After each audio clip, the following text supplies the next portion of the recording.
vous êtes un garçon ou une fille? Un garçon. C'est quoi un garçon? Un qui a des zizi, par exemple. C'est quoi la différence entre une fille et un garçon? Alors moi, je sais pas si c'est bien ce que je vais dire, mais une fille a un sexe et un garçon a un zizi. Mais c'est vrai. Est-ce que vous êtes un garçon ou une fille? Un garçon. C'est quoi un garçon? Un garçon, C'est quoi? c'est... Par rapport Le à... zizi. C'est que le zizi la différence? Oui. Il n'y a pas d'autre différence. Si, la figure. Nous, elle a bas. Et les filles ont des duvets. C'est qu'une fille a des seins et un garçon n'ont pas de seins, quoi. Enfin, non pas... Voilà, quoi. Tu es un garçon ou une fille? Une fille, C'est quoi une fille? on a notre règle. Les garçons, ils ont pas comme les autres, comme les filles, quand ils font pipi, ils n'ont pas le même sexe, et ils n'ont pas de règles. C'est quoi qui change?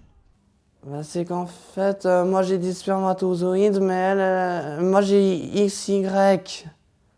J'ai XY et elle a 2X. Et c'est quoi la différence entre un garçon et une fille? Garçon et fille, on fait bébé. Depuis la formation, on parle de ce sujet, de la vie affective, de la vie amoureuse, alors qu'avant, c'était des sujets qui étaient vraiment pratiquement pas abordés.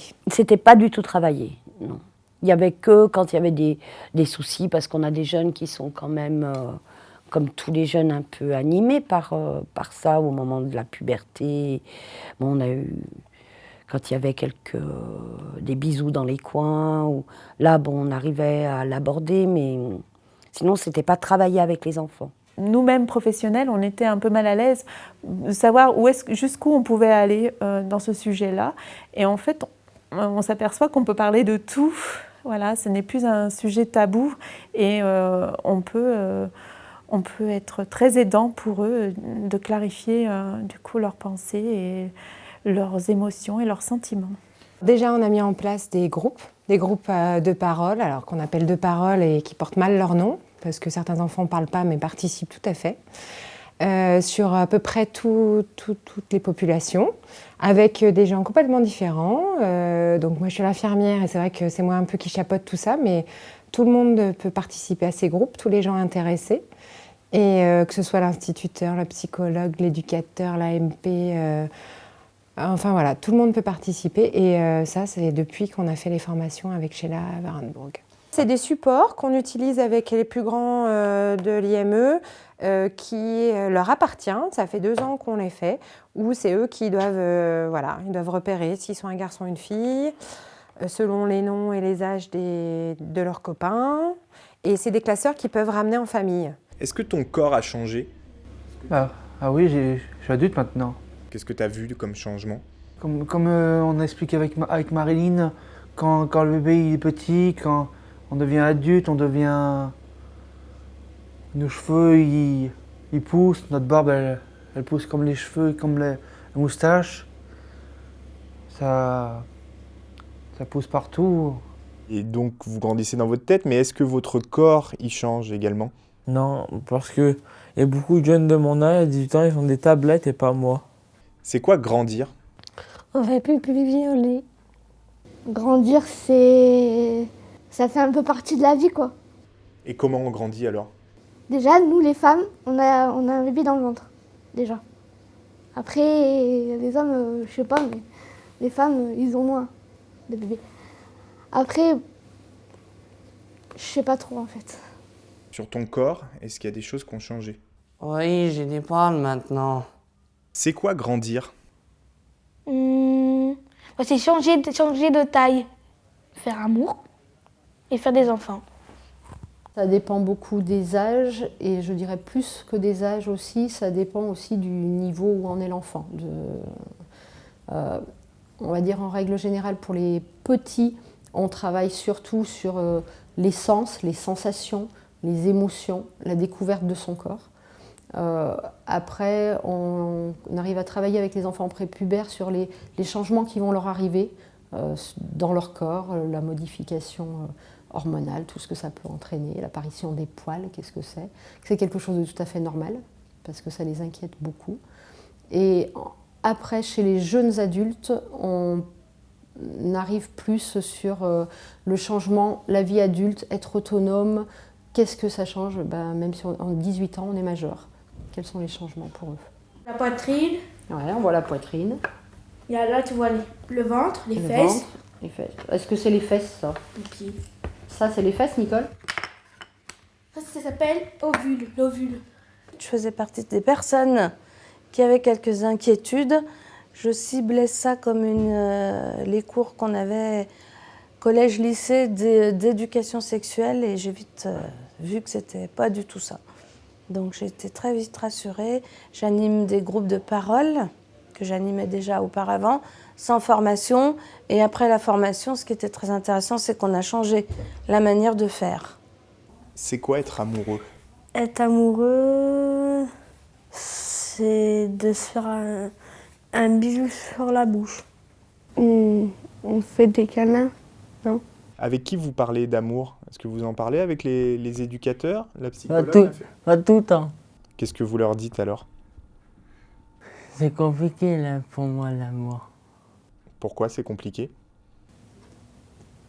C'est difficile à faire. Moi, c'est vrai que je travaille sur un groupe avec des jeunes qui n'ont pas accès à la communication verbale. Donc c'est compliqué d'évaluer en fait, voilà, où est-ce qu'ils en sont à ce niveau-là. Donc ça sera plus en discutant un petit peu avec les parents, qu'on va avoir des informations, qu'on va essayer de savoir un petit peu quelle représentation ils en ont.